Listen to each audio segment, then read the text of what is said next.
Judiciary Committee will come to order. Members, please take your seats. Chair recognizes a quorum.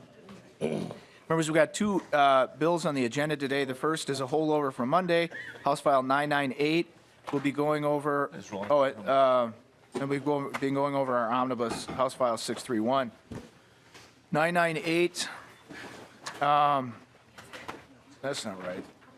This is not a bill relating to data privacy. This is Veterans Restorative Justice Act. So the plan was that we're going to refer it back to your committee. Is that right? Or does this need to go to Ways and Means, Chair Ecklund? Mr. Chair, members, I believe it has to go to Ways and Means and then be referred back to my committee if that's Okay. the direction that the chair takes. Okay, so the motion will be to refer it to Ways and Means. Can I have a motion? Representative Zhang moves that House File 998 be referred to Ways and Means. An amendment has been posted. Oh, there's an author's amendment. Let's deal with that first. What's the author's amendment, Representative Ecklund? The author's amendment was the one that Representative Moeller had some concerns about, and I believe we got that straightened out, and it should be in the packet. Okay. Is that the A1? I believe so, Mr. Chair. Okay. Okay. So Representative Mueller, did you want to explain that? Because I can't remember honestly what you said at the end of the last committee. Your concerns. We changed the letter from A to B or B to A, Mr. Chair, and took the word duration out, I believe. Okay. Okay. And I didn't grab that, so I'm just going from memory. That's the other's amendment. It's going to be offered by Representative Mueller, right? Yes. I mean, I'm not. No, I didn't think I had it in my packet. I just found it. Sorry okay. about that. So are you good to offer it? I am, Mr. Chair. I would offer the A1 amendment. Okay, good. Then Representative Mueller offers the A1 amendment. All in favor signify by saying aye. Aye. All opposed say no. Motion passes. There is another amendment. Is this yours, Representative? I don't think we. Mr. Chair, I can offer the A2. Representative Lucero, I don't think I have the A2 amendment. Oh, wait. Oh, I do. Okay, do you want to go ahead and explain your A2 amendment, Representative Lucero? Thank you, Mr. Chair. So the Veterans Restorative Act is based upon the model of veterans treatment courts. However, funding for implementation of the Veterans Restorative Justice Act is not through the courts. If this committee is asked to provide funding to train courts, justice partners, and stakeholders to implement the Veterans Restorative Justice Act, it's important that the funding is provided with tight controls and financial accountability. So the A2 does two things. First, it makes the Department of Veteran Affairs the fiscal agent for the appropriation and establishes a competitive grant. And second, the amendment requires the grant recipient or recipients to report to the Minnesota Department of Veteran Affairs and the legislature, which must include an overview of how the grant was used, the number of veterans and military served, and a list of the services provided to stakeholders. The public expects an accounting of how their tax dollars are spent, and that's why I would ask for support for this A2 amendment, Mr. Chair. Okay. Is there discussion? Representative O'Neill. Thank you, Mr. Chair. So the financials looks like they were put on the website, and I appreciate that. But maybe the author could speak to what actually was accomplished with the money that was provided, because I'm having a hard time seeing how it really did help the veterans. I was reading through the narrative and looking at the numbers, and maybe I just need a better explanation as it relates to this amendment as I understand it. Maybe the author of the bill could explain a little bit about the financials since this relates to that. Chair Ecklund. Thank you, Mr. Chair. Members, the grant authorization was what helped set up this program and put it to get this bill into what you have in front of the committee right now. The granting of the fiscal authority was through the humanities, and they put together this program with several county attorneys associations and other groups that have had veterans courts in the past, because we wanted to tighten up what was going on with the veterans courts. Excuse me. Everybody was doing things just a little bit differently, so we wanted to come up with a more program that worked more uniformly throughout the state. Ripson O'Neill? Thank you, Mr. Chair. And I don't know if someone else wants to come down and just, Is there anyone else who could, it's kind of a question related to the details of the organization. I have- Mr. Hunter here, maybe Mr. Hunter can answer the question. If you Thank- could rephrase, excuse me, you could rephrase your question, not rephrase, just restate your question. Ripson O'Neill. thank you, Mr. Chair. I don't know if you have that document in front of you, Mr. Hunter, but maybe you could just walk us through the financials, what you used the money for on your financials, and how that directly affected veterans and expanding veterans courts, if that's what I'm understanding the money was for. Mr. Hunter? Certainly. Mr. Chair, Representative O'Neill, certainly. I would refer the committee to the other report that we provided on Monday evening. This was the 20-page or so packet that we had previously filed with the House and Senate Veterans Affairs Committees earlier in the session. It goes into much more detail into exactly how we have used these grant funds over the past 2 years to move the ball forward for Minnesota's justice-involved veterans. In short, there were 4 fronts that we adopted to tackling this mission. The first of them was creating a working group, including judges from the various veterans courts in Minnesota, key county attorneys, and other stakeholders. We met monthly at the Judicial Center over the past 18 months, doing a deep dive into the practices of Minnesota's veterans courts, what was working, what was not working, and what could be done better. Out of that working group came the legislation before you, the Veterans Restorative Justice Act, which we believe will have a dramatic impact on justice-involved veterans in Minnesota in getting the existing veterans courts in Minnesota all on the same page, all using the same best practices so that veterans are receiving the same types of incentives and sanctions and benefits through the existing courts, but also setting up a structure for all the other jurisdictions in Minnesota, the vast majority of jurisdictions in Minnesota that don't have a veterans court and won't have a veterans court anytime in the near future, to immediately start using best practices to start helping the veterans in front of them and getting them moving forward. So that is the first front, and probably the most significant impact of the work that we've been doing is gaining consensus from all of these stakeholders, most significantly the County Attorneys Association, who's on board with this bill, to start adopting these practices statewide. The second front was a statewide legal education outreach effort. We conducted 20 legal education seminars over the past 18 months statewide, reaching approximately 1,000 criminal justice stakeholders, including judges, prosecutors, private and public defenders, probation officers, and law enforcement officers. The third front is research and writing. We've published 2 law review articles in the Mitchell-Hamlin Law Review in the past 18 months that address all of these issues in the veterans courts and how they could be improved. We also produced a 90-page policy white paper on these issues, as well as a number of shorter, more digestible writings that were meant for the general public. The third front has been public education and outreach. It's important for the public to understand the types of issues that brings Minnesota veterans into the judicial system. Both the public and I believe a lot of veterans themselves attach a great deal of stigma to justice involvement that relates to PTSD and their military service. And we have, in a variety of forms, done public outreach and education, first through an interactive website and then a Facebook page, and then engaging with a videographer to create a series of videos interviewing various justice stakeholders across Minnesota that work with veterans, as well as a number of veterans court graduates themselves, interviewing them and in a compelling way telling this story so that the public and other veterans can understand these issues and hopefully destigmatize them. Our Facebook page alone, our statistics show that we've reached approximately 42,000 people with our message over the last 18 months. And the videos that we have produced have been viewed approximately 9,000 times since we first started to introduce them and through social media in July of 2018.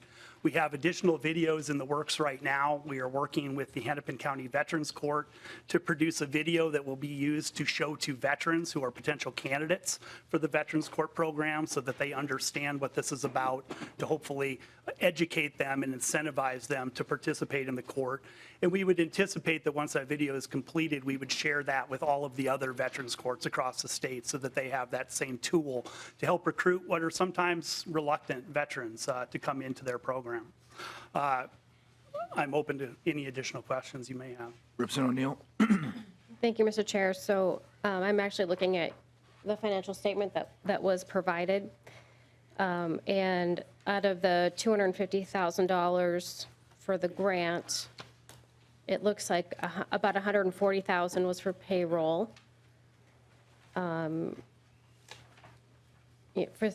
don't know if it's 2 people, 3 people, I'm not quite sure. It's not broken up that way. And then you did mention some printing, so $25,000 just in some of the printing. I do have a question about, so this paid for office space too? So salaries and office space, and you know, I thought the goal was to kind of help expansion of veterans courts and things like that. I'm hearing a lot of different things. Maybe you could just explain a little bit more about the, you know, some of the nuts and bolts here, the office space, the computer, the insurance, phones, you know, so basically setting up an entire office, it looks like, and then $25,000 in printing and. Certainly. Mr. Hunter. Mr. Speaker, Representative O'Neill, it's true the bulk of the grant has gone to payroll for our staff, myself, Ryan Else, and the executive director that we hired once we got the state grant money to help us formalize our program. The Veterans Defense Project has existed for a few years now, primarily on paper. It was an organization that we created during the course of publishing a book on defending veterans in criminal court. We were an unfunded nonprofit. We had a little bit of income coming in from sales of the book, but all of our work was pro bono. Up until we received the state grant, both work here in Minnesota doing this work as well as pro bono work on a nationwide basis. What this grant allowed us to do is formalize our operations and really focus on coming back home to Minnesota and doing what we could to help Minnesota veterans. We hired approximately 3 months into the grant period our executive director, and we needed a space for him. We rented an office space, and the printing, I should add, that printing budget was not actually used in the end for printing. We ended up deciding instead to put that money towards the production of these videos and other public outreach efforts that we in the end determined was a more effective use of those funds. And I think in the end, it turned out to be just so. They have had a major impact. As I said, approximately 9,000 people have viewed them. 42,000 people have been reached through our social media. So that was our initial budget for that first year. Our second year's budget is, still not been reported yet because we are midway through, but we are happy to provide the legislature with those numbers as well. I would also add that we were asked to come and testify before the House and Senate Veterans Affairs Committee last year, midway through the grant period. We filed a detailed report with each of those committees and provided testimony about the progress that we were making on our Minnesota mission. Representative O'Neill. Thank you, Mr. Chair. So how many veterans were you able to encourage to get into Veterans Court? Mr. Hunter. Mr. Chair, Representative O'Neill, it's hard to put numbers on it because the courts are not counting the number of veterans coming into the justice system at this point in time. What we can tell you is that in Hennepin County, we were able to verify through jail records that the number of veterans during the grant period has escalated dramatically that have been coming through the jail.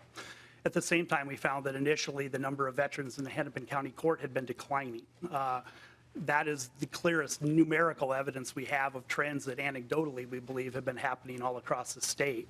But without being able to put a number on it, I can say that we've had a substantial impact, and I think the letters coming in from the courts as well as the county attorneys that we included in our packet submitted on Monday evening attest to their observations of the impact that we have been making.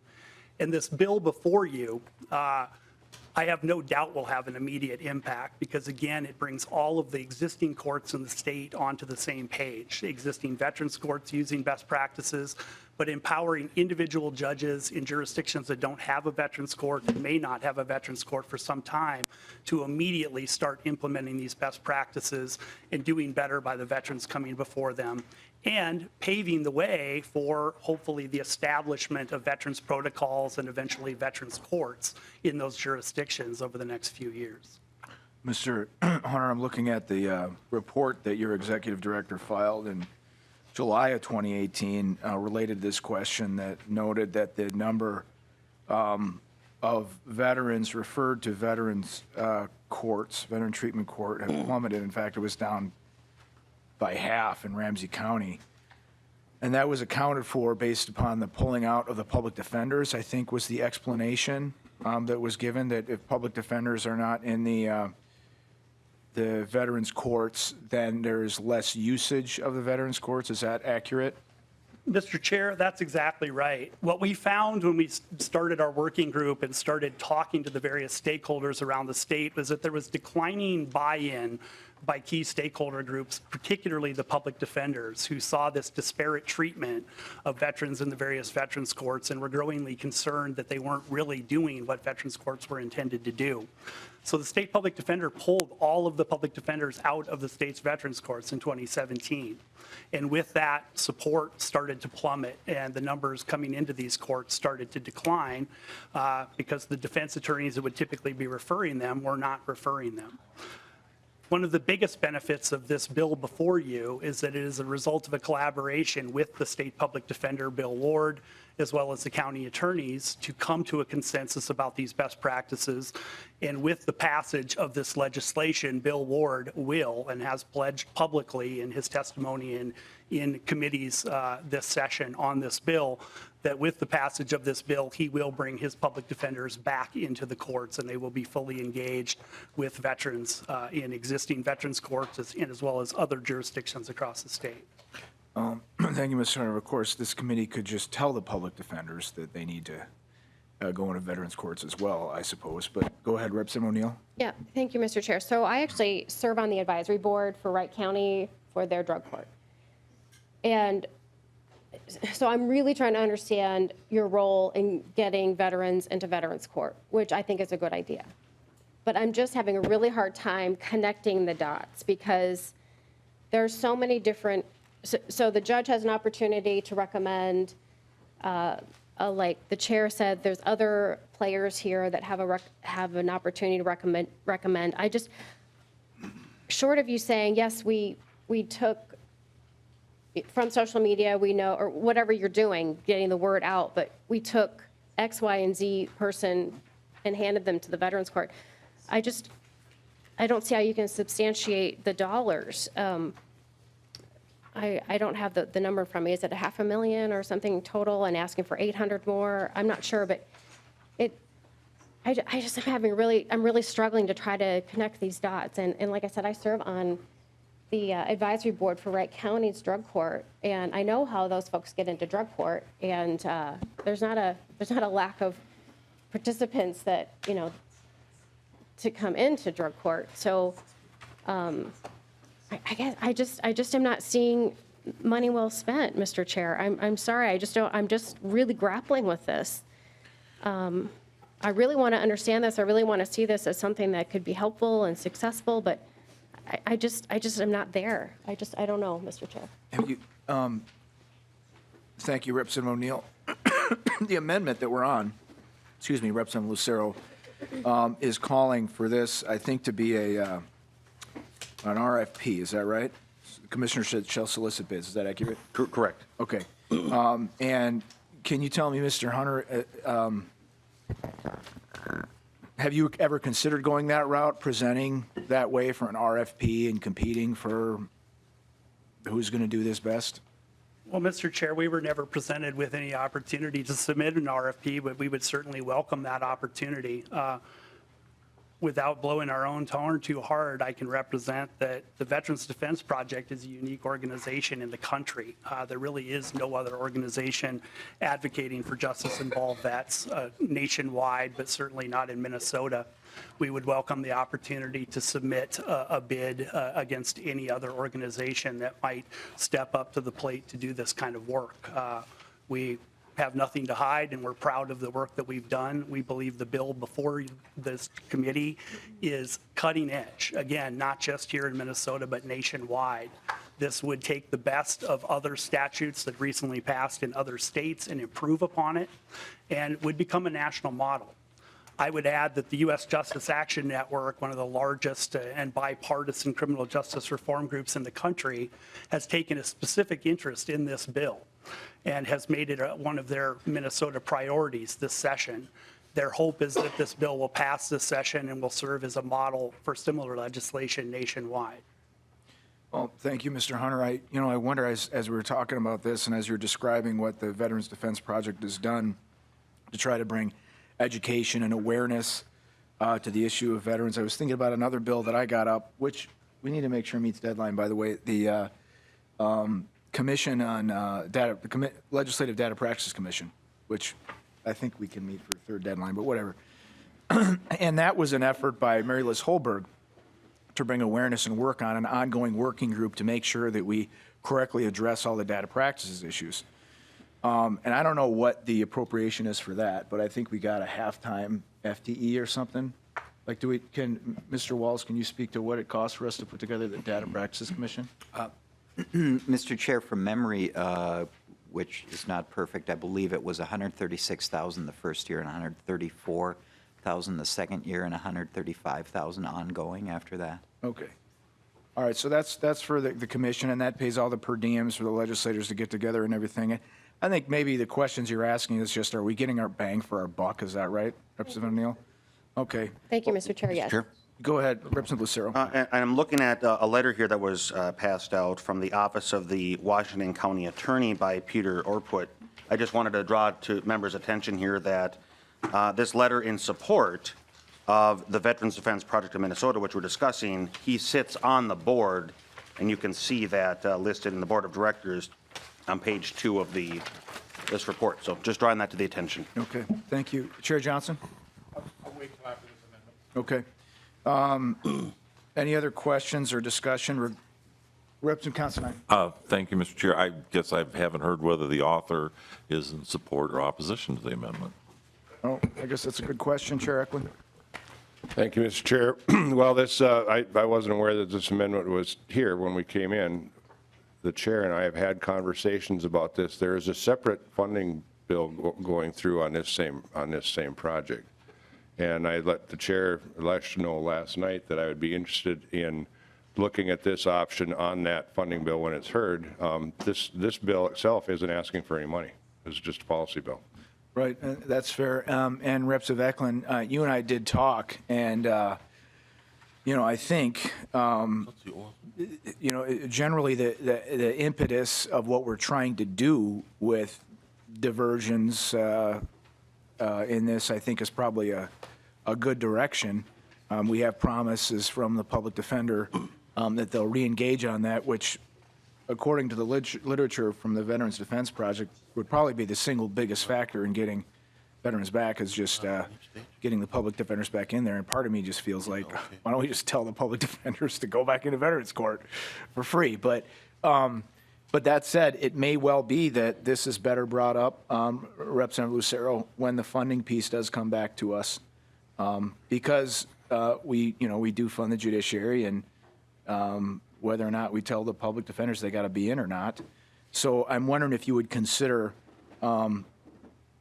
withdrawing this and then talking with Chair Ecklund between now and when the funding piece comes back to us, so we might have a little bit better idea what we're talking about. Is that fair, Representative Lucero? Mr. Chair, I think that's a fair point, so I'll withdraw the amendment. Okay. All right. Thank you. Representative Eklund. Thank you, Mr. Chair. And I want to let you know that I did talk to Mr. Ben Johnson from MDVA, and if they were the fiscal agent, that wouldn't be a problem with them. So. Okay. And the amendment posted this morning, so we pretty routinely waive deadlines during deadline week, Chair Ecklund, and I didn't actually see it until this morning, so I apologize for not. I get that, Mr. Chair. You guys are all making me sick around here too, because I don't know which way is up this morning. I'm fighting something, so. Okay, so thank you. So Representative Lucero withdraws the A2 amendment, and we have the bill as amended with the author's amendment back on the table, and it's going to Ways and Means. The motion, who made the motion? Representative Muller made the motion. I'm trying to steal his thunder there. Chair Lesch, Oh, who said that? Oh, Chair Johnson, go ahead. I just had a couple questions. I know this is a program is a 501c3, and that I think the state is getting too much in funding all these 501c3s. I'm just wondering if this organization has ever tried any outside funding. They have an opportunity to do that, and I'm just wondering if they've even attempted any of that. Thank you. Mr. Hunter? Chair and Representative Johnson, we have, and in fact, we have recently received some additional outside funding, but this is an issue that is, we found particularly challenged to arrange funding in the private sector. Veterans committing crimes is kind of a controversial issue. And a lot of the typical organizations that contribute funding to various veterans-related nonprofits have shied away from getting heavily involved in supporting an organization that's advocating on behalf of veterans who are committing crimes. And that was one of the impetuses behind us coming 2 years ago to the legislature to see if we could get some assistance so that we could devote some substantial time and energy to trying to fix what was increasingly becoming a broken veterans court system here in Minnesota. I would add, though, that given the accomplishments that we have made over the last 18 months on this grant period, we have started to see some additional interest from outside groups, including the U.S. Justice Action Network, the bipartisan group out of Washington, D.C., that has now added this bill to their Minnesota priorities. They did provide us with a modest appropriation to help support our efforts this session, and have indicated an interest in providing us additional resources going forward for work on this issue on a national level. Chair Johnson? Chair Lesch, I've been involved in the Judiciary Committee since I've been down here for 7 years. This is the first time I've heard that the veterans courts haven't been functioning properly. Thank you, Chair Johnson. You know, that this could, excuse me, ongoing conversation between now and when the funding bill comes back.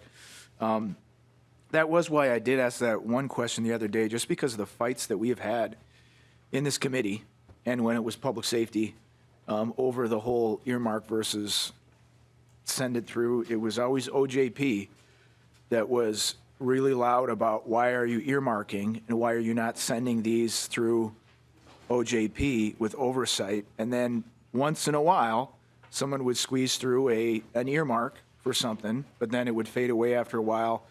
And I remember the fights that folks had, you know, like 12 years ago on that. They were, I don't know, they were kind of big fights. And I haven't heard a lot about them since then, but this just reminded me of that.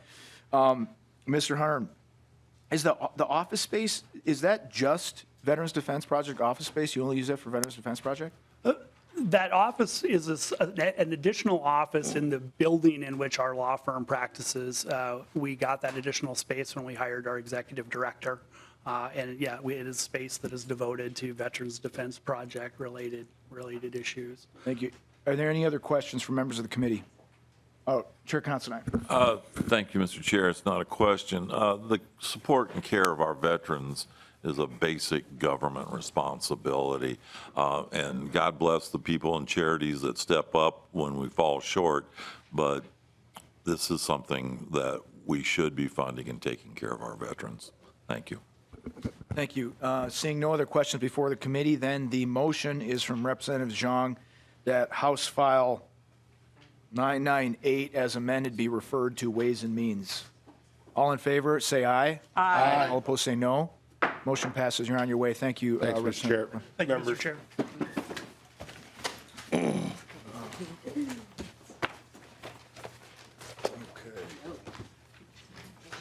So now we're on, yeah. So policy omnibus bill. Which I don't know how ongoing this is going to be, but, you know, we'll see what happens. First thing is, I'm going to be presenting the policy omnibus bill from the chair. And here it is.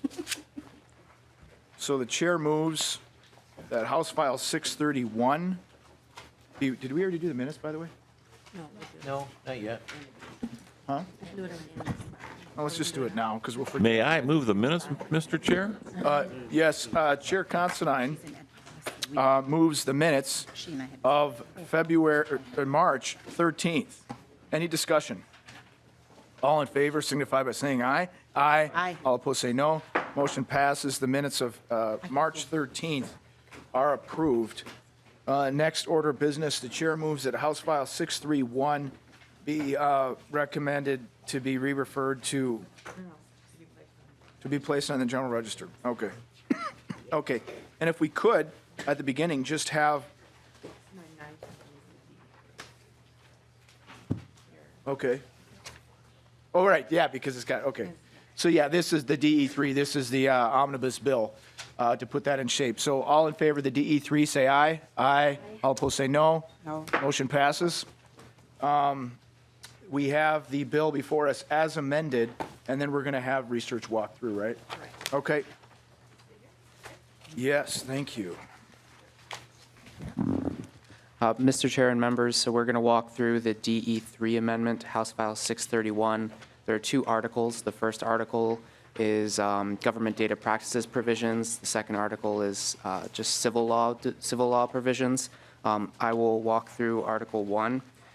First, I want to say that none of the language in none of the language that's incorporated in this article from the bills that this committee has previously heard changed since the committee heard the bills. So there were no changes other than what the committee did with its amendments when they heard the underlying bills. So Section 1 of Article 1, this is from House File 54. This removes the intent requirements from the data breach notification statute. This is on pages 1 to 2 of the amendment. Section 2 of the amendment, this is from House File 361. This is also Section 3, 5, and 18 of the bill. Sections 2 and 3 are the really substantive parts of this bit. Sections 5 and 18 are mainly technical. So you'll want to look at pages 2 to 3 of the DE3 amendment. This is the transit data, rideshare data provision from House File 361. This makes permanent a temporary classification that the Department of Administration has given to expand a private or non-public classification for certain rideshare data so that it can apply to similar programs administered by any kind of government entity. Section 4 of the bill, this is on pages 3 to 4. This comes from House File 1567. This is regarding ignition interlock. It amends the definition of location tracking capabilities in the ignition interlock program statute to specify that the term includes direct or indirect location tracking via GPS or cell site location information.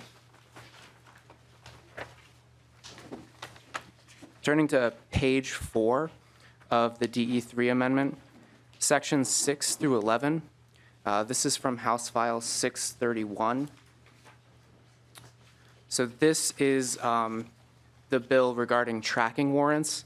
It clarifies distinctions between the different types of surveillance warrants that a court can issue under Chapter 626A. The bill is primarily concerned with warrants for location tracking information of electronic devices, but those can be confused sometimes with warrants for interception of a wire, electronic or oral communication, wiretap warrants, or warrants for a pen register, trap and trace device, or mobile tracking device. So sections 6 through 11 make some clarifications to help distinguish between those different types of warrants for various surveillance type information. Turning to pages 10 of the DE3 amendment, sections 12 through 17, these are all from House File 1197. House File 1197 would create the Minnesota Electronic Communications Privacy Act. That would prohibit government entities, including law enforcement agencies, from accessing information about electronic communications, so phone calls, emails, text messages, without a court warrant. The bill also imposes new requirements on warrants for electronic communication information, mandates that government entities notify individuals whose information is the subject of a search warrant, provides remedies for individuals affected by violations of the bill's requirement, and requires the judiciary to report to the legislature on warrants issued. Finally, in Article 1, Section 18, that is just a repealer from the transit data bill that repeals the duplicative data classification for rideshare data.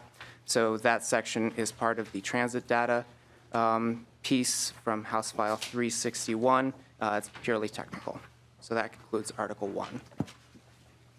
Thank you. Chair. Ms. Mullen, are you taking Article 2? Yes. Excellent. Chair and members, I'm going to walk you through Article 2, which was the general civil law provisions. These start on page 18. The first section of Article 2 is House File 1196. It's related to the protection of employee passwords for social media and networking sites. It prohibits an employer from requiring or forcing an employee or applicant to tell the employer about their username or password for social media accounts, or from showing them their social media accounts when they're private. And it prevents them from taking negative action against an employee if they refuse to share that information or from refusing to hire them. It also provides some exceptions, and it allows an employee to sue for damages if there are damages due to the violation. On page 21, sections 2 through 6, this is House File 561.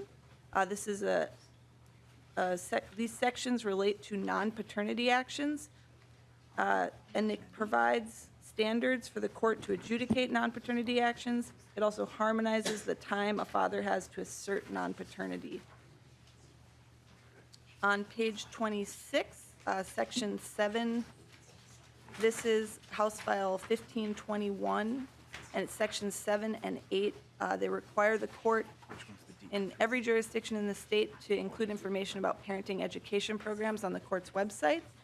It also provides that when parents haven't agreed to custody or parenting time, they have to attend a program in person or online, and that the court has to notify parties they have the option to resolve their disputes through mediation. Section 9 is House File 1666. It requires the court to use a rebuttable presumption that the child shall have the maximum amount of time with each parent and get as close to 50% of the parenting time as they can to each parent, unless they have a reason to deviate from that. It provides a list of additional considerations for the court to consider. These are new factors when determining parenting time, and also prohibits the use of parents' marital status or the child's age as factors. Section 10 is Representative Lean's guardianship bill. This is on page 30. It amends the requirements for background studies for parents who are guardians of their children, and it provides an exception for ongoing background studies when the child was in their parents' care but placed in a residential facility before the age of 18.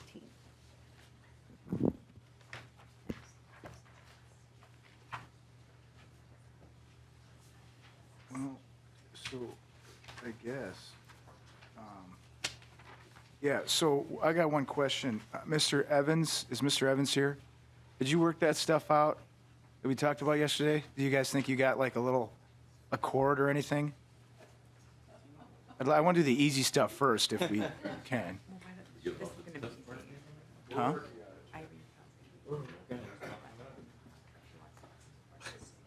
Okay, okay.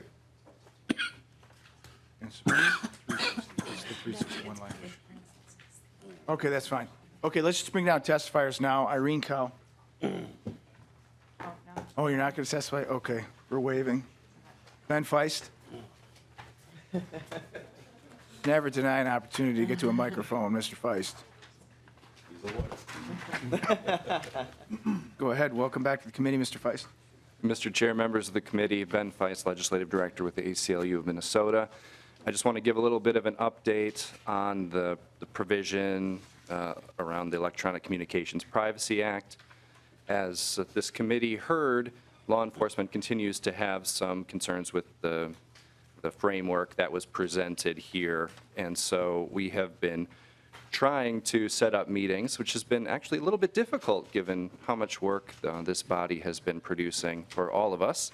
But we did finally get to sit down as a group of stakeholders yesterday and begin to really flesh out the issues so that we can address this. Did not have time to put together amended language, but I think we are moving in that direction. So I really do support the idea of keeping this language in the bill for the time being, and with an understanding that it will be greatly narrowed in scope by the time it moves forward past this. Okay, well, I can tell you, I really do appreciate your work on that, working with people. I appreciate it, Mr. Evans, your commitment to that, and, you know, we'll move forward. So, thank you. Any questions for Mr. Feist? None. Then, Mr. Evans, you want to speak to this?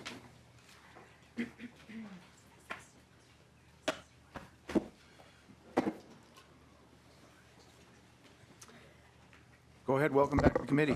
Thank you, Mr. Falling apart here. Thank you, Mr. Chair and members. My name is Drew Evans. I am the superintendent at the Bureau of Criminal Apprehension. As Mr. Feist at the ACLU noted, we've had an opportunity to speak about a number of provisions in this bill that raise concerns for us. We've had good discussions. We're moving forward with an understanding of narrowing that scope and really trying to address the concerns of the ACLU on this bill and getting to a place where we can.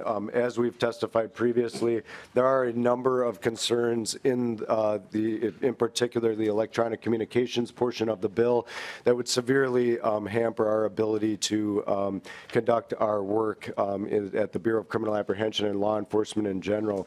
Those provisions, I think, as we can get closer to really getting to the point of getting to those concerns of making sure that law enforcement is not accessing content and location information without the proper legal service. And so we've been working on that with him to work on that from there. There is one provision I do want to highlight for the committee that I think is probably an unintended consequence of a change to our the cell tracking provision or the cell tracking piece in here. And that is in particular that the definition for a mobile tracking device that was expanded in that location, it now would implicate, we agree that we need a tracking warrant to get that. The new definition as amended or in this would implicate our ability to use our Cellbrite devices. And what those are that I want to highlight for all of you is it's a data extraction tool that we use in our digital multimedia evidence laboratory. We already are required to get a warrant or valid consent to do that work. This would now place that under the tracking warrant provisions, which is different and a change as opposed to, and I don't think that was the intention, but the way that that provision is worded would require us now in the mobile tracking amended discussion to do that. And so we continue to have concerns with that. We agree with the purpose of clarifying 626A.42 to clarify the original intent that those orders will be public information, that when they're filed and that notice will occur under that provision. Beyond that, for the other provisions in here, again, we're working closely with the ACLU. I think we're making a lot of progress with that, and I'd be happy to address our specific concerns, or if you'd like us to continue working with the ACLU, Mr. Chair, I think we can come to a good place. Thank you, Mr. Evans. Seeing law enforcement work with the ACLU just gives my heart this warm fuzzy, and we're very proud of it, so thank you. Appreciate it. Okay, Cassandra Ahern. And the next testifier will be Molly Olson.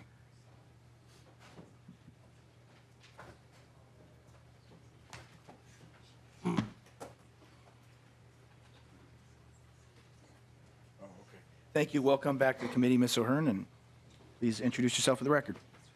Thank you, Mr. Chair, members of the committee. My name is Cassandra O'Hearn, Deputy Commissioner for the Department of Public Safety. This chair is really tall. Just let It gives a little lever on the right. Yeah, but then I'll like Yeah, then fall, you're right? And wow. Okay. Anyway, my feet barely touch the ground. I'm here to talk about the portions of the bill that expand the definition of location tracking capabilities for the ignition interlock program.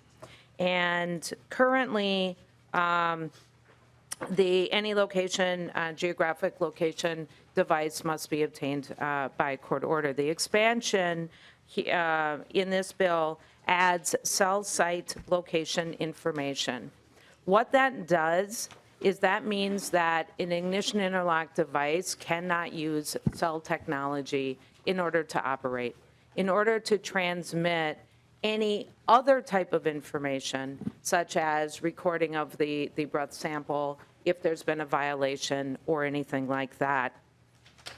So there's really two separate issues that this particular definition impacts.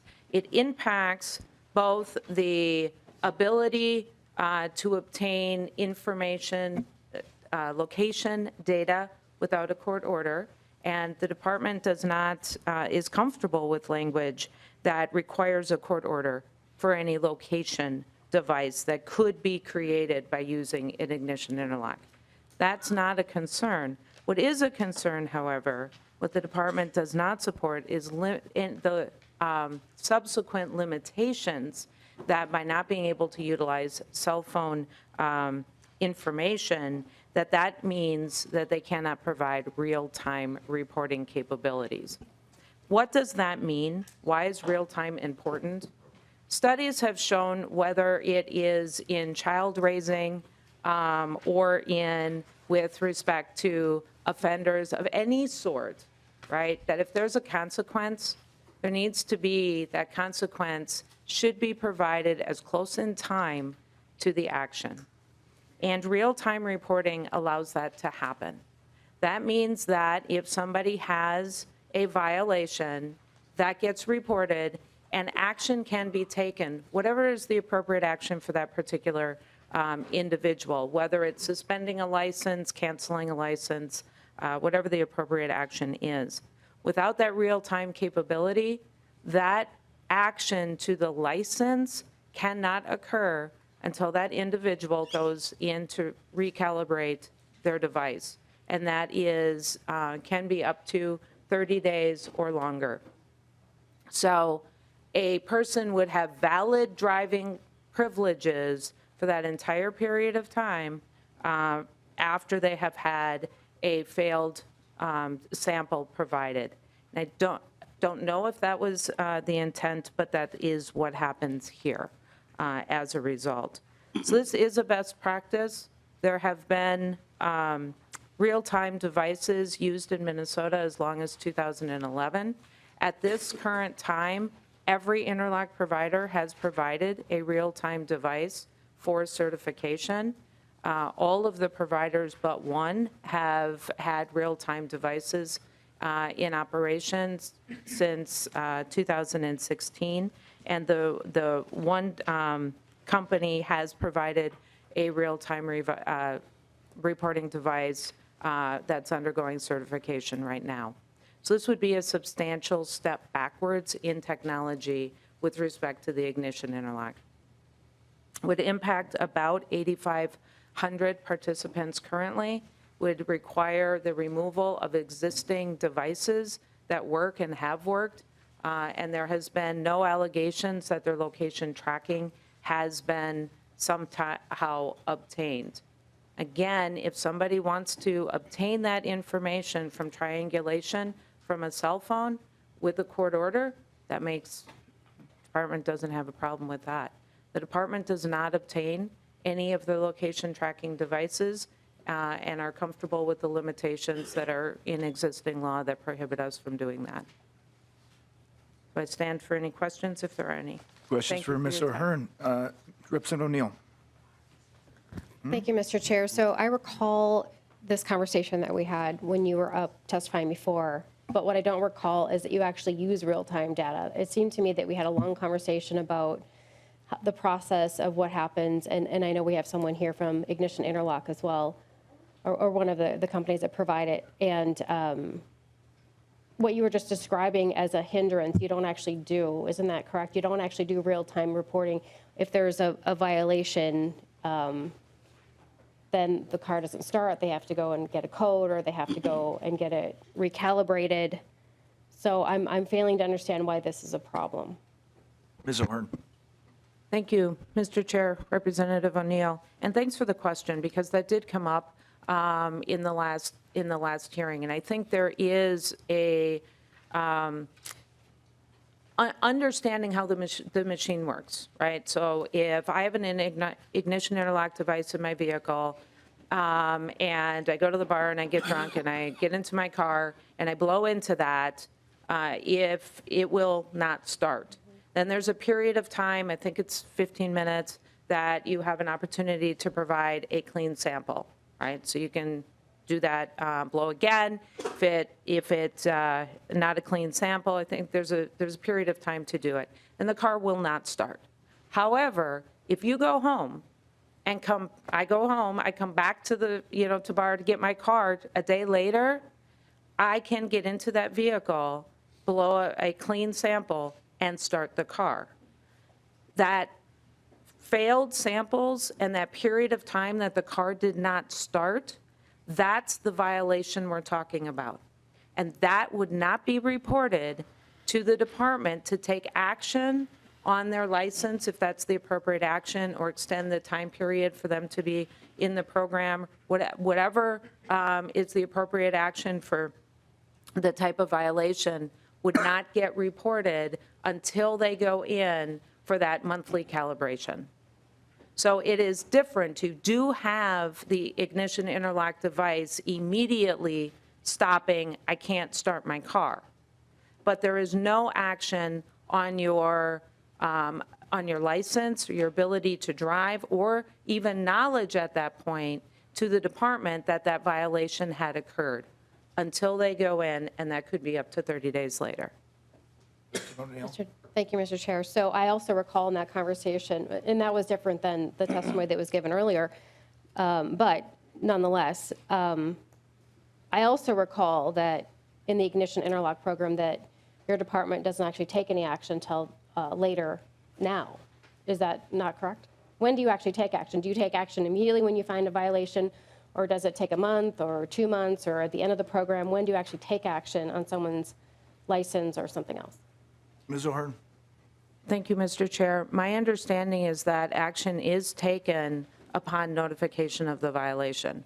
So again, depending, there are in-law requirements, so it might be if suspension of your license is the appropriate thing. I believe there's a notification that goes out, so that notification would happen after that violation is recorded. That notification would go, because by law, I believe that it's 7 days, and somebody can correct me if I'm wrong about that. But there is a notification period, and then that action is taken. Well, Mr. Representative Chair. O'Neill. Mr. Chair, that's not the testimony that we had in the previous hearing. I believe the testimony was that even at the end of the ignition interlock program is when sanctions would happen. And I'm just seeing very conflicting testimony from the previous committee to here, and I just still fail to understand why this is a problem with the previous testimony, and I'm just more confused now than when I started my line of questioning, Mr. Chair. Thank you, Representative O'Neill. Other questions for Ms. O'Neill? Representative Barr. Thank you, Mr. Chair. I'm sorry, Ms. To O'Hearn. testifier. So I go to the bar, I have a couple beers, I come out, I blow into the interlock, the car doesn't start, I catch an Uber and I go home. I come back the next day perfectly sober. I didn't drive, I didn't move. What exactly did I violate that you need instant reporting that minute, like at midnight or 10 o'clock at night? Well, I'm completely confused on why you need something that day and what exactly did I violate? Ms. O'Hearn. Thank you, Mr. Chair, Representative. So, and I really hope there's somebody standing behind me if I say something incorrect. But I can't necessarily answer for, there are conditions and there are repeat offenders that have zero tolerance. So for an individual who's in that position, having alcohol at all, at that point would be a violation. I do not know what the scope, because there are different violations for different levels of, so we can get more information about all of the various different provisions about that. that real-time reporting, to be honest, is going to be the next business day. So no action is going to happen at 10 o'clock at night or at midnight, but that would be reported the following business day, where if it is a violation that is actionable, that action would happen. If that was not a violation, it would not be.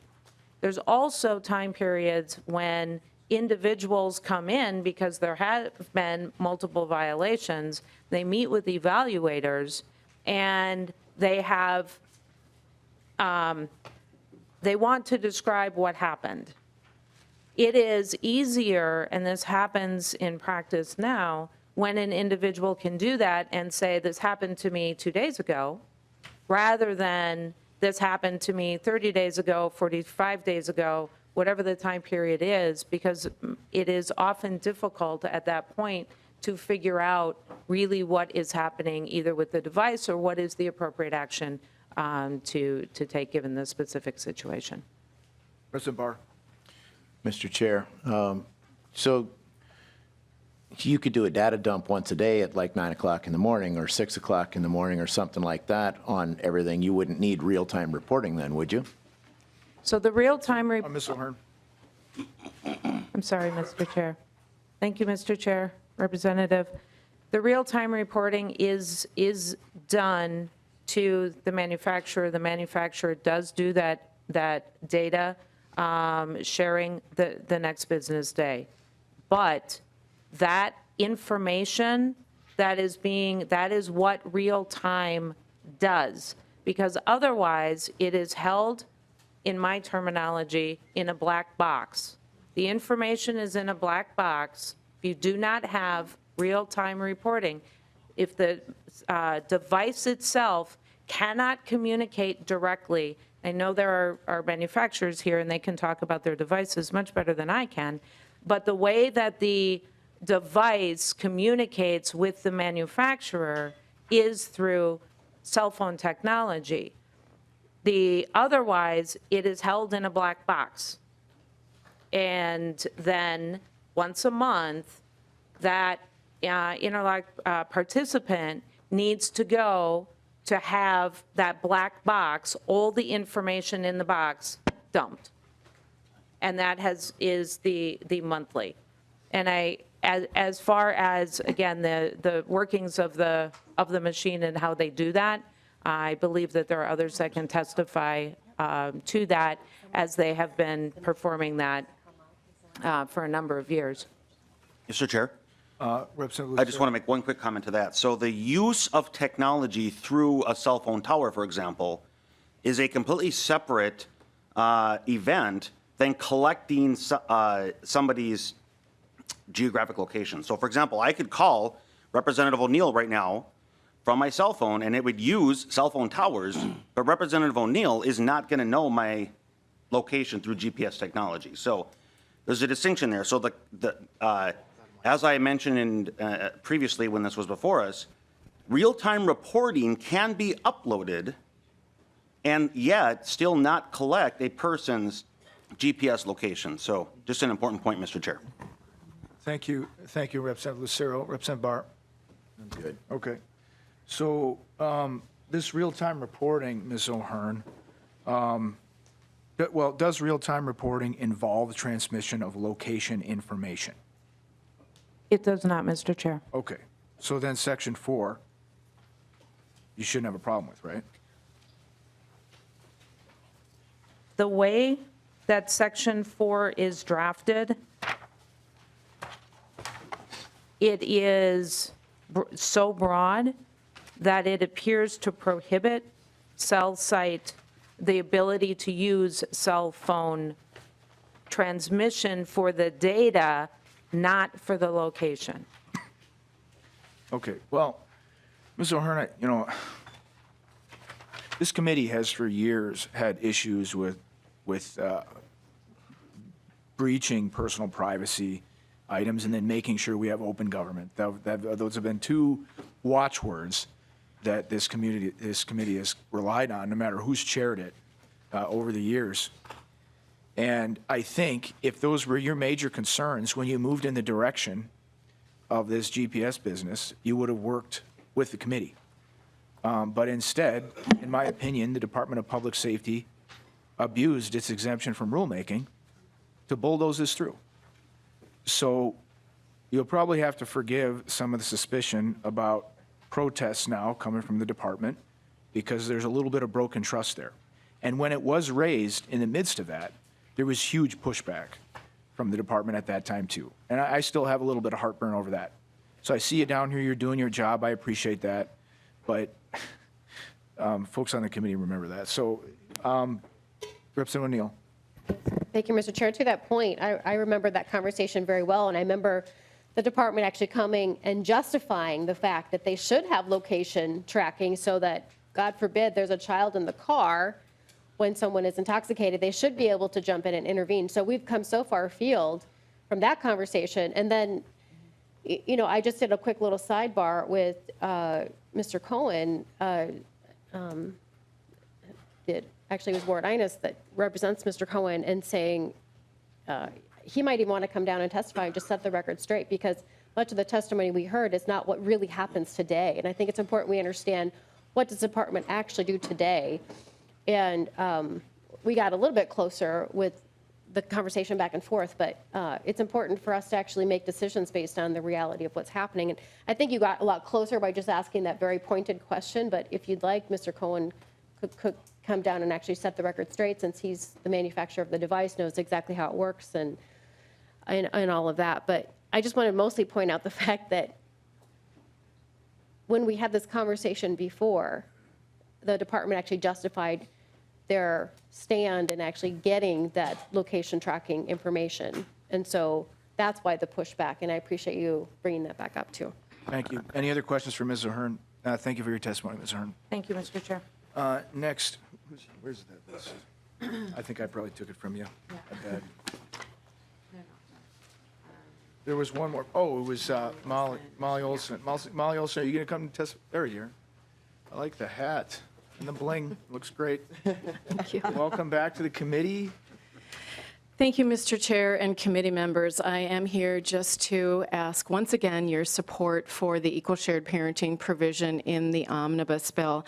I have been doing this for 20 years, trying to get this presumption of equality into Minnesota law. It's nothing new, it's nothing radical, it's nothing fringe. It is what the research says. Over 60 research studies say it is in the best interest of children to maximize parenting time after divorce and separation whenever possible, with certain exclusions. Over the last 20 years, 7 of those years I have spent in task force groups that have met at least monthly, sometimes 4 times a month, with the opponents to try to understand what are their objections and how can we come to some compromises on the language that will satisfy their greatest concerns. They have told me that 90% of their concerns are addressed in what they call the big 3: mental health issues, substance abuse issues, and domestic violence. Those are all included as a very clear, very precise exceptions in this bill. The opposition has also stated throughout the years that they have other questions about not wanting it to be a mandate. Therefore, we have included in this bill the word rebuttable. And rebuttable by its nature means that it's not a mandate. Most lawyers, most judges, most legislators know that. The opposition also talks about not wanting to limit judicial discretion. As I testified at the committee for this bill, at the committee hearing, I mentioned that a Hennepin County judge had written a report in 2003 that said family law has the most discretion for judges of any other place in statute in law anywhere. This, and that judge referred to like 1,000 places of discretion in family law. This is not going to limit or restrict their discretion. They are going to have discretion. The Minnesota Court of Appeals has pretty much legislated from the bench almost and said that the trial court judges have broad, pretty much unbridled discretion in family court. So that part's not going to go away. The sections in this bill about age are also a compromise for the opponents. The research says that equal shared parenting works for children of all ages. But the opponents have had 60 studies, 110 researchers have said that equal shared parenting should not be limited by age. But the opponents fear, they rely on one study that's actually been rebuted heavily by qualified, credible, peer-reviewed researchers. But nevertheless, we try to include some options in there for the young children to appease the opponents and to give them some sense of comfort with this. You know, when the civil rights movement and the civil rights laws were addressed, they didn't say, well, right now, backtracking, let me say that there seems to me there's three options right now. We can continue with the 25% presumption, which is totally lopsided. People go into court figuring that one's going to be a 25% and one's going to be a 75% parent, and if you want 50, you have to fight for it. When you're a fit, loving, responsible parent that's ready, willing, and able to step up to the plate, and you've never even had a speeding ticket. So the options are A, to keep the 25%, B, to have a 50-50, an equal playing field. Or 3, there is what I think is a very disturbing amendment that's going to be, I think, added or requested later, which is to remove the 25% completely and have no presumption whatsoever in there. That sets us back. I've been doing this for 20 years, and I know that between 2000 and 2006, when we were fighting then for equal shared parenting, it was a compromise. The 25% in law was a compromise, baby step. So taking that away would be a complete reversal of the baby step that was done. So in conclusion, I just want to say that when the civil rights laws were introduced, the laws didn't say, oh, for civil rights, there's no presumption for or against equality. The civil rights laws didn't say there's a presumption of 25% and you got to fight for the rest. When you pass the marriage equality bill, you didn't write there's no presumption for or against marriage equality, or in 25% of the cases we'll have marriage equality, but you got to fight for the rest of those situations. No, it's about equality. And this bill is about celebrating the diversity and all of the things that both parents can offer these children. When children look in the mirror, they see half their mom and half their dad. Or they're two moms, you know, just let's set that aside just for the moment, but whatever it is, they see both of their parents. And when one of them is missing, part of that child is missing. So please, I ask you to keep this section in the omnibus bill. Thank you, Mr. Chair. Thank you very much for your testimony. Ms. Olson, is there anyone else who wants to be heard we're going to do amendments, so like if you want to speak to the bill and up and down, I recommend that you wait until the amendments are over to see how the bill ends up. But we're going to be doing these amendments. The first one we'll take up is the A3 amendment. What? Do you want to speak not on the amendments? Yes. Okay. Welcome. Thank you, Mr. Chair, members of the committee. My name is Kristen Anderson. I am General Counsel for Minnesota Management and Budget, and I just want to speak briefly on Section 1 of the bill, which removes the intent requirement from the data breach notification statute. We do understand and appreciate the... Ms. Anderson, yes. There's an amendment on that. Oh. So maybe you want to save your comments until the amendment. Does that work? It's up to you, Chair. I think we should probably, because I'm sure we're going to be debating each one of these. All right, And then I will stand you'll down come up until then. again during that time, and I'm trying to. Move it along. I understand, Mr. Chair. I will. We've been come here back late then. every night, so thank you. I appreciate it, Ms. Anderson. Okay, so the first one coming up is the A3. Representative Mahler moves the. Oh, that's right, the easy one. Okay. A2 is the cops came to me and said, hey, don't apply the background check piece to cops because we got to make sure that we're screening cops. And the cops all agree. on everything. And I don't know. I think that's fine, right? I don't have, does anyone have an issue with this? Well, let's speak to the, I'll move the A2 amendment. Any discussion? Okay. All in favor of the A2 amendment signify by saying aye. Aye. All opposed say no. Motion passes. The A2 amendment is adopted. The A3 amendment, Representative Mahler. Thank you, Mr. Chair and members. So I move the A3 amendment. Would you like me to speak on the amendment now? If you like. All right. So the reason for this amendment is to do a couple of things. It puts the focus back on the best interest of the child statute, which is in a different provision than the one that the shared parenting bill intends to cover, and that's 518.17. And I just wanted to read for the members a couple of the factors right now that the court must consider. In evaluating the best interest of the child for purposes of determining issues of custody and parenting time, the court must consider and evaluate all relevant factors, including, and this is number 10, the benefit to the child in maximizing parenting time with both parents and the detriment to the child in limiting parenting time with either parent. And it's my understanding, based on the history of the different groups working on this issue, that that was the compromise language that was reached. There's another provision in that statute that says the court shall consider that it is in the best interest of the child to promote the child's healthy growth and development through safe, stable, nurturing relationships between a child and both parents. And another provision that the court shall consider both parents as having the capacity to develop and sustain nurturing relationships with their children unless there are substantial reasons to believe otherwise. It goes on to describe some other things. So nobody's disputing that both parents should be involved in a child's life, and the best interest factors already take that into consideration. Now, a couple of the issues that I had with the bill as it was presented really came about as a result of some of the testimony. I went into that hearing with a very open mind on this issue.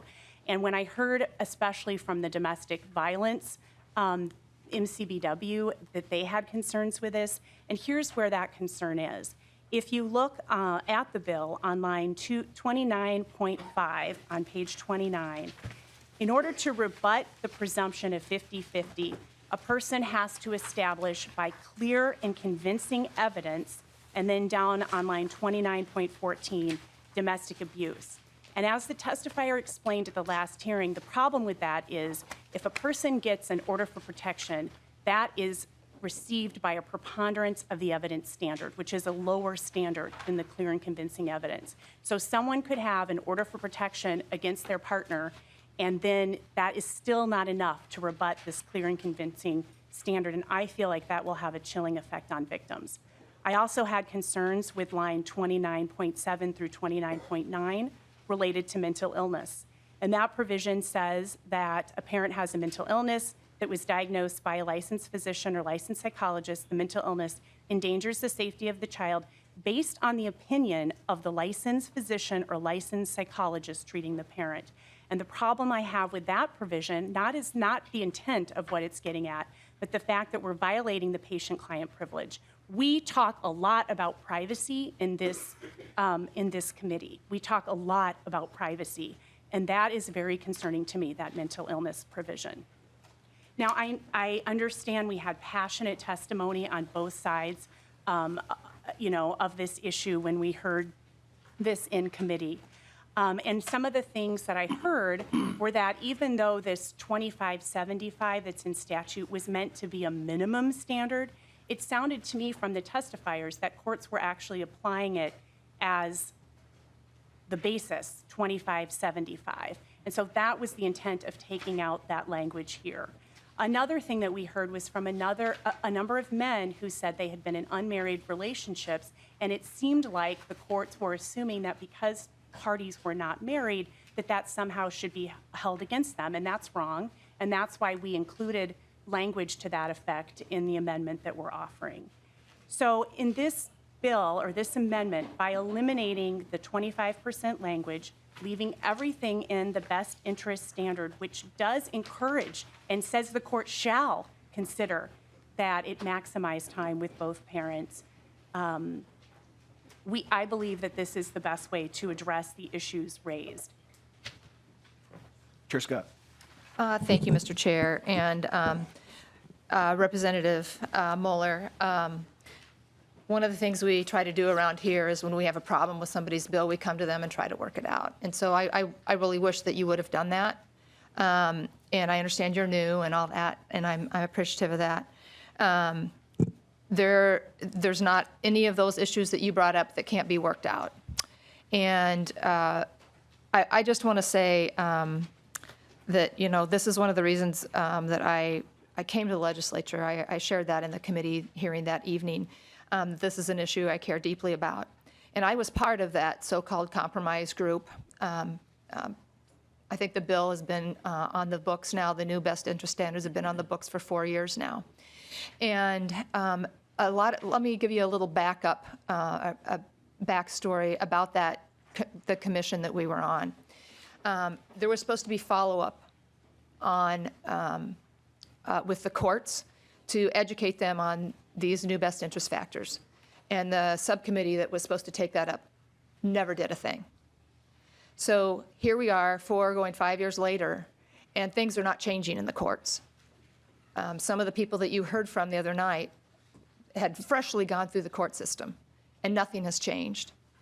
And that's disappointing.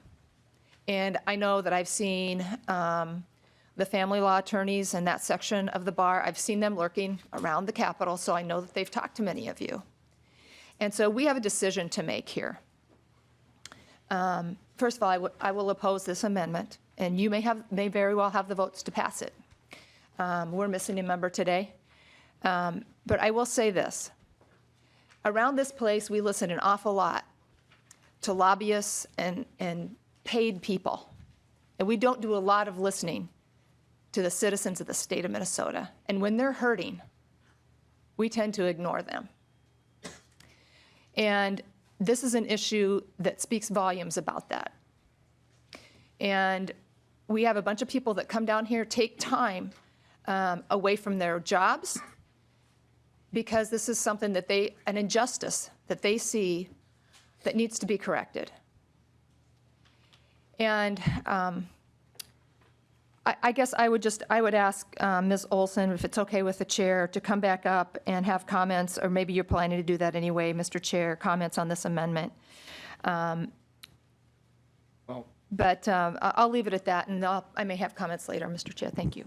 Chair Scott, Ms. Olson already spoke to it in her initial testimony. I guess if there's questions, you can come up and ask those, but I just don't want her to just repeat herself on that. We'll see what kind of questions come up. Chair Mariani. Mr. Chair and members, just very briefly, I know that this, evokes very strong emotions. I think probably a good number of legislators here have experienced one side or the other, the court determinations that have impacted their family. That certainly has happened with my single-parent father as well, or son who's a single-parent father.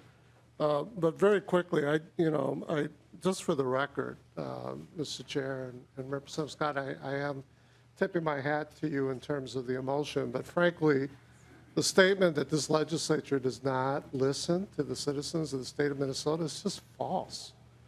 I could tell you in my committee, we bend over backwards to make sure that regular folks are part of both the conversations in our offices as well as in our committee room. Last night we had an incredible hearing with survivors of sexual assault, even children. And so just for the record, if we're going to put those kind of statements on the record, then I think it needs to be rebutted officially on the record, and I look forward to continuing then the debate, and let us get back focused on the merits of the amendment before us. Representative Carlson. Thank you, Mr. Chair. So, yes, thank you, Representative Mariani. Well, we listen very closely to our friends, our neighbors, and our constituents. It's very clear in terms of how we inform, what informs our opinions. In addition, I wouldn't refer to groups such as Legal Aid and MCBW as paid lobbyists. So, and they have stated that they are in support of this new language. So, and I worked with Representative Mueller on this language, and we both, in our experience in taking away from the testimony, and I've had the opportunity to hear this in past years as well, is really trying to keep the focus on that of those that are most impacted by this, which is the children. So putting aside those needs of the parents and focusing squarely on what is in the best interest of the child. And that's what's driving this amendment. That 20%, in my opinion, is getting in the way of making a decision based on those standards that were set 4 years ago. And if we want to talk about equality, then let's approach this based on the facts and the merits of the case. We took to heart the testimony from some of the men in terms of their treatment, being treated unfairly. And we thought by putting that into this amendment and making it very clear that married or not, that should not be held against them in the decision of how much parenting time they get. So I hope as the conversations continues, we can remain civil, that we truly are all after the best interest of the children in this case. And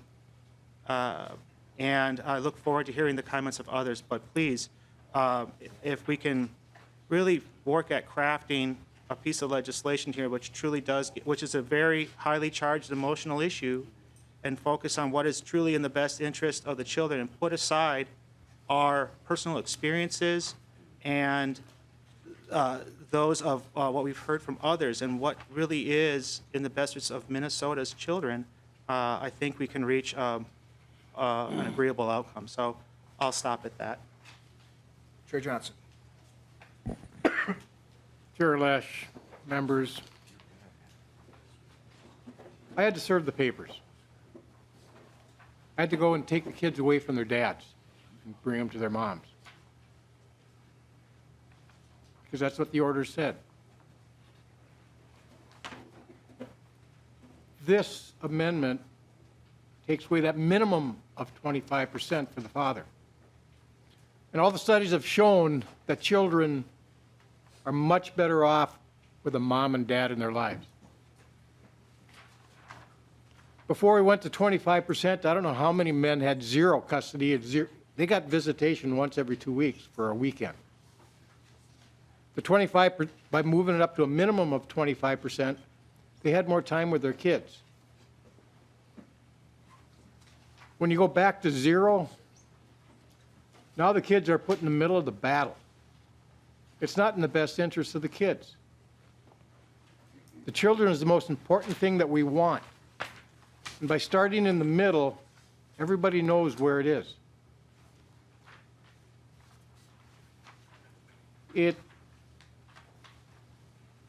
This bill is just going 100% backwards from where we were and hurting the kids. Chair Liebling.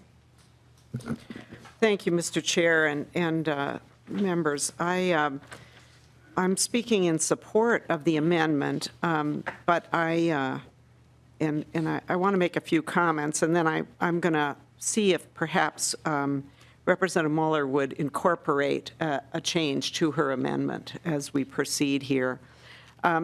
I do want to, first of all, I was here when we had the grand compromise, if you would, and this was, and has always been a very bitter, divisive issue. And I really do appreciate, as other members have said, that there are a lot of emotions on both sides, because there's very little that's as important to people as parenting their own children.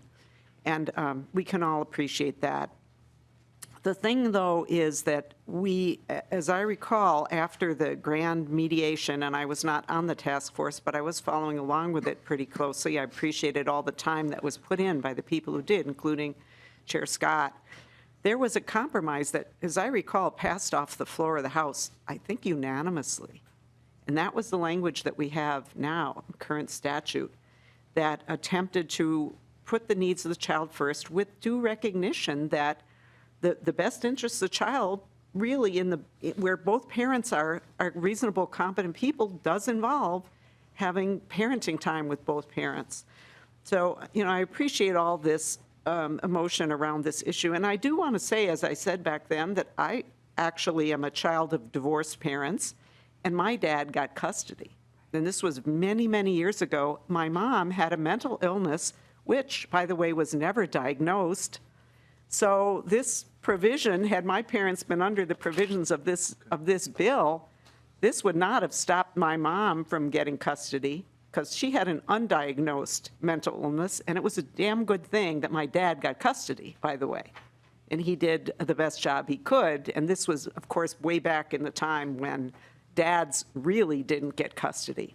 So, I'm not opposed to dads having custody by any means. And by the way, my 2 grandchildren are my son's children. So I am not opposed to dads having custody. My son is, I think, a very good dad. And God forbid if there was a divorce, I would certainly want him to have custody. Part custody or half time or whatever, parenting time. But I just would say that if the courts didn't implement this, and that's certainly possible, I would say the remedy to that is to do something to make sure that that happens, not to change the law.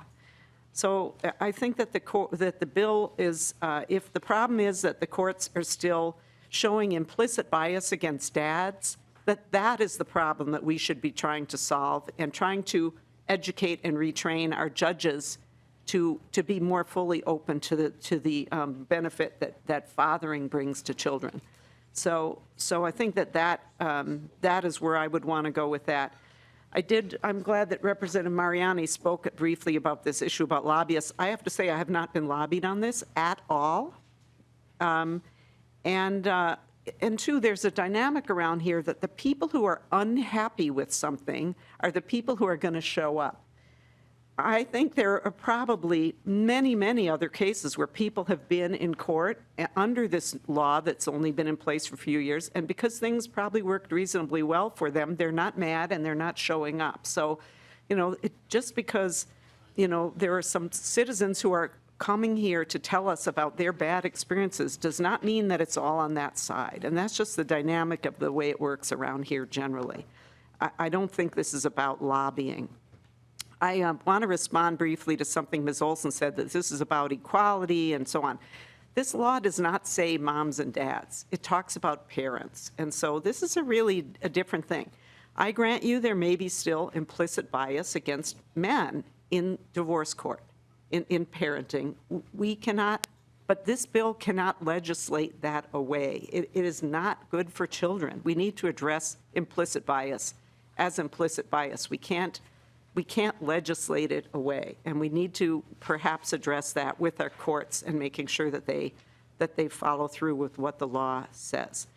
So anyway, with that, I do recognize that even though Representative Mueller really intended to do something helpful here in taking out these lines and on the amendment 2.10 through 2.12, taking out the language of the 25% parenting time. She intended to, I believe, really fix things and make things more fair for dads. But I understand that that's not how it's viewed by Representative Scott or the folks on the other side. So I would ask her if she would incorporate an amendment to her amendment, if the chair would allow her to do that, to remove lines 2.10 to 2.12 of her amendment. In other words, keeping the 25% in the current law, in the bill. And then I didn't really hear anything from Representative Scott about the other part of the amendment, line 2.17, which about not using a parent's marital status, which I also support that part of the amendment. I think that's a good advance. I don't know if there's any objection to that piece, but I'll stop there and see if Representative Mueller would want to incorporate that into her amendment. Representative Mueller. Thank you, Mr. Chair. And yes, I would be willing to do that. And I don't know if the appropriate thing for me to do is to move to incorporate an amendment to the amendment in that we would be removing the strike-through from lines 2.10 to lines 2.12. Representative Muller moves to strike, Ms. Mullen? Chair and members, I'm just going to read that back to you. On page 2, lines 10 through 13 of the A3 amendment, the motion to incorporate into the amendment is to reinstate the stricken language. That'd be page 2, line 10 through line 12, is that right, Ms. Mullen? That is the amendment, all in favor? Mr. Chair? Representative Lucero. Just a quick question. So we're present, so we've incorporated the DE already. So is this technically an amendment to an amendment? And then if that's the case, I'm not sure that you can do an amendment to an amendment to an amendment. So just a question. Well, those are, Representative Lucero, those are floor rules. And I don't have a rule prohibiting that in this committee. As far as I'm concerned, it's rearranging deck chairs on the Titanic, so I'm going to let it proceed. Did I say that out loud? It's all in favor of the oral amendment to the A3 amendment as stated by Ms. Mullen, signify by saying aye. Aye. All opposed say no. No. Motion passes. Okay. Are you all done then, Representative Liebling? Yeah, Mr. Chair, with that, I just would say that I would urge members to support the amendment. Okay, Representative Lucero. Thank you, Mr. Chair. And the reason I asked that question is I had great concerns with that language, and I wanted to make sure that that was removed because the conversation, it is current law to have the 25%, and it would have been a travesty to move us backwards to 0 rather than what the discussion has been to move us forwards up from 25%. So I'm very pleased that at least that's been removed. So thank you. Thank you, Representative Lucero. I think the discussion about the reinstatement of this stricken language is one of the most illustrative in this debate, members. What we argued about right there is both sides coming at this from completely different perspectives on how a judge in family court would treat this. Completely different. And let me tell you, I think I'm the only one in this at this table that has practiced any family law. And let me tell you that with the exception of calculation of child support and determination of custody matters, judges do what they want. They absolutely do what they want. And so just have that there. But Chair Scott. Thank you, Mr. Chair. And I wanted to address that. One of the things that came out of the child custody dialogue working group was that we added the word minimum of in front of 25% because judges were treating the 25% as a ceiling, not a floor. And that's been in there going on 5 years. Nothing's changed. And I also want to address the piece about a marital status not being a determinant. And while I'm for that not being a determinant, I'm not sure that putting it here is going to be congruent with some other areas of statute. There's a lot of hoops that unmarried fathers and unmarried parents have to jump through. And I'm not sure just this two-line sentence is going to make all that much difference. And I don't know how it works with the rest of statute. I don't know if Ms. Mullen can help or not, but, you know, they have to go through a recognition of parentage. They have to go. So would this scrap all of that by saying that the marital status is not a problem? So in other words, if there are two single parents and we're trying to establish who the father is and that whole rigmarole, how would this play into that? Ms. Mullen.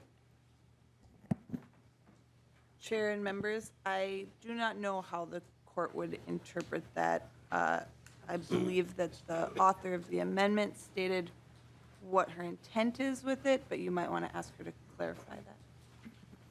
Chair Scott. Yeah, if Representative Muller wants to clarify that.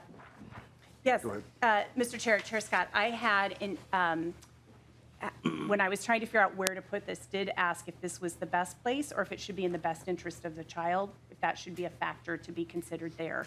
but is my intent that the court should not, it says shall not consider a parent's marital status, that is controlling, and the court shouldn't take that into consideration. Now, if there's another place, we need to include it in other places in statute. I'm open to doing that later, but that is the intent with this provision. Thank you, Mr. Chair. And in my opinion, you'd have to put a complete repealer on the sections of law that talk about recognition of parentage, and there's a whole section of law that applies to never married parents. And so I'm not even sure, again, that this is workable. And what I would suggest to members is, Representative Mueller and Representative Carlson and the rest of you, if you have issues with the bill, the things that you named off are completely workable and fixable. And I would ask that you, withdraw this amendment and work with me and all the interested stakeholders to try to come up with a better solution than what these provisions are doing. Thanks. Okay, Representative O'Neill. Thank you, Mr. Chair, and I was actually going to kind of make that point. The one thing that Representative Mueller did point out, which because I work in domestic violence statutes quite a bit, kind of perked my ear, and that was the difference between the clear and convincing that you have here and the preponderance of evidence, which is what you need for an OFP, HRO, DANCO. So I'm just wondering if Representative Scott, if you could just speak to your thought, sort of this as this became, an idea where clear and convincing came from as opposed to preponderance of evidence. That would help me to understand that part. Thank you, Mr. Chair. And as I said in committee that the evening that we had the hearing last week or whenever it was, that is, I know that's a source of contention for some people. And what we're trying to get away from and trying to solve is the issue of false allegations that arise a lot of times in these family law situations. And right now in Chip's court, the standard is clear and convincing. And one of the statements that I made was that it should not be easier to lose your child in family court than it is in Chip's court. And so that was the reasoning for that, but I know that it's across other states that some have preponderance and some don't. So I don't think that's a major sticking point on this issue. Thank you. Representative O'Neill. Thank you, Representative Scott. I didn't know that about Chip's court, so that's why you're the expert over there on that. And so I appreciate you bringing that forward. That makes so much more sense now that you pointed that out. And with that, I absolutely would support the language as is and not support the amendment, because I feel like you really have worked this language to the point where it's really fair. It's much more fair. And like you had said, that the agreement had been in place for 5 years, and we haven't really seen a lot of movement in the court, and hopefully this will push it a little bit further. So no, now I understand the clear and convincing, and that makes a lot of sense. Thank you. Okay. Anyone else want to speak? Oh, we've got the Bar Association guy. John Ranke wants to come down and say how much he dislikes it. Welcome. Morning, Mr. Chair. Oh, and while he's taking his seat, members, so we're past our committee time. Here's the deal. We got through him to 12:30. Wouldn't it be cool if we could get this done and not have to come back tonight? I don't know, but I want us to stay. People can raise an objection if they want to, but I don't know. Mr. Ranke, go ahead. Thank you, Mr. Chair, and with that in mind, I'll try and keep my comments brief. I'm here today on behalf of the Minnesota State Bar Association Family Law Section in support of the A3 amendment, including with today's amendment to the amendment. I'm a solo practitioner, and I have a primary focus in the area of family law. I practice in rural Minnesota. I represent both moms and dads, and I represent a lot of clients on a reduced fee basis because of their income and financial situation. The State Bar Association Family Law Section has not taken a formal position on this amendment, but the amendment is in line with our other positions, which seek to prevent further limitations on judicial discretion and establishment of greater presumptions for parenting time. To clarify a misunderstanding that I've heard a few times in this room, both today and the last time this bill came forward, and including in the media, The current law does not require that one parent get 75% and the other get 25. That 25 is meant to be a floor, and courts do, and often do, from my experience, go above that, including to equal time. So 25-75 is not the only alternative here. 25% is meant to be a minimum. The A3 amendment places both parents on equal footing, and it allows for a greater focus on what's best for the children, what's best for them, and we look back at those best interest factors, including the one that Representative Mueller discussed earlier regarding maximizing parenting time for both parents. I heard Ms. Olson talk about how that's best for children, and I would note that is part of the law already in 518.17.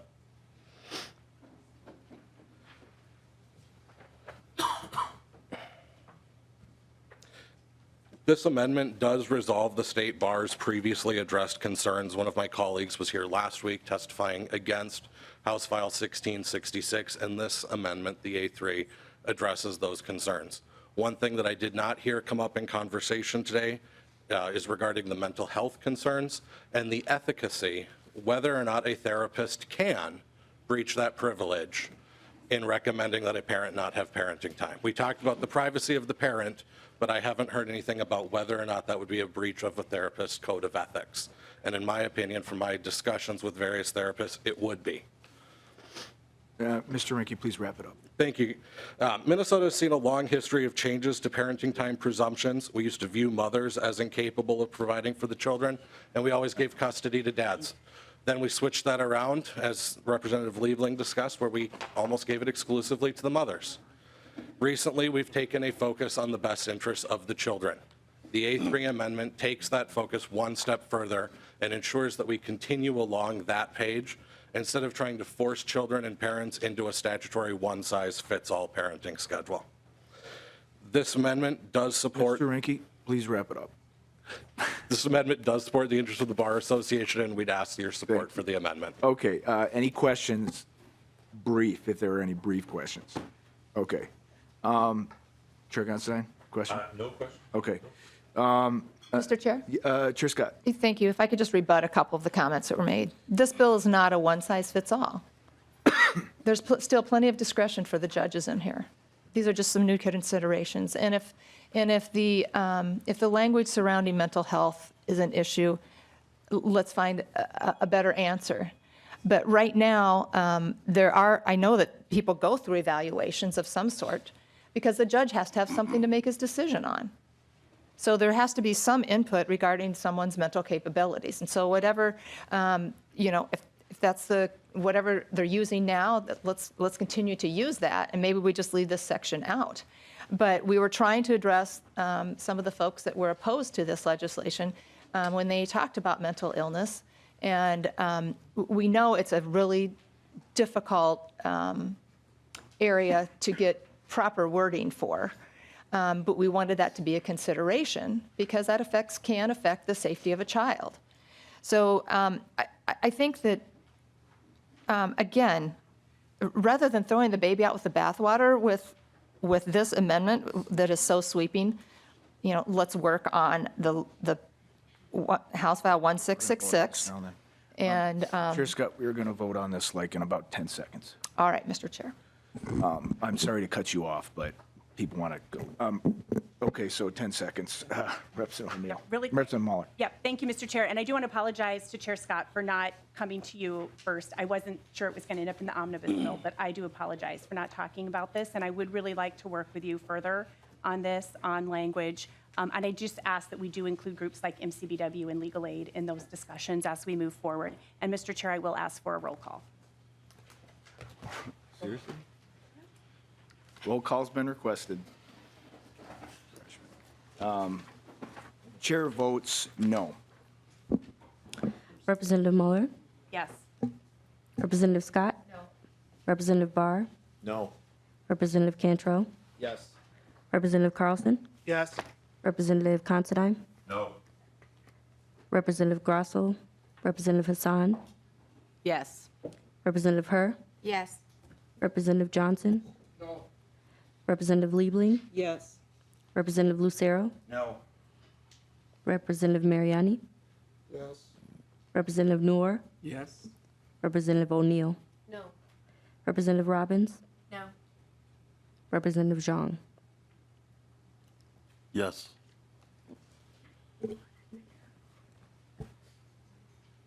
On a vote of 9 ayes and 8 nays, the motion prevails.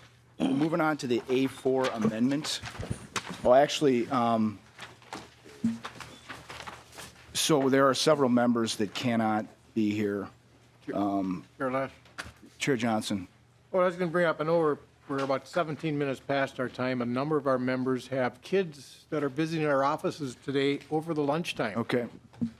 I know we would like to get through this, but that's it's not fair. often we have kids be able to be down here. Chair Johnson, I've heard back channel from several people who think that we should come back tonight. So we're scheduled to come back tonight at what time? 5 p.m. in the basement. 5 p.m. basement hearing room. Committee is in recess.